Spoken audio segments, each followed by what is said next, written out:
Conquer English prepositions, mastering, facing, and location descriptions. Hello, English learners.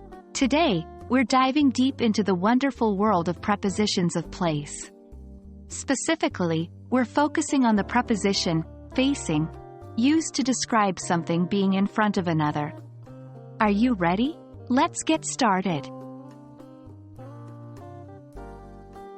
Facing is an interesting English preposition that we use to talk about something that is in front of something else, and often, this implies a direct line of sight or orientation. For instance, consider the sentence, "The park is facing the museum." This sentence tells us that the park and the museum are in front of each other. It also suggests that the front of the park is oriented towards the museum and vice versa. While facing is often used just to denote something being in front of another, it can also imply a connection or interaction between the two entities. This sense of facing often conveys the idea of confrontation or opposition, like in the sentence, "Two teams were facing each other on the field," implying a competition between the teams. Keep this in mind as context can greatly influence the meaning of this preposition.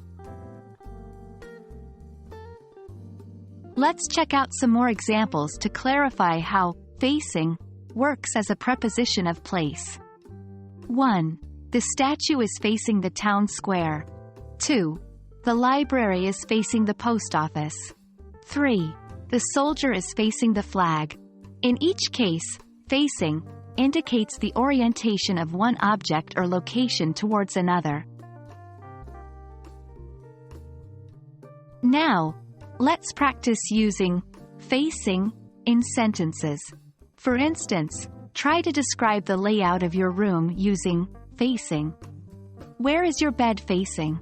And your desk? This will help solidify your understanding of this preposition.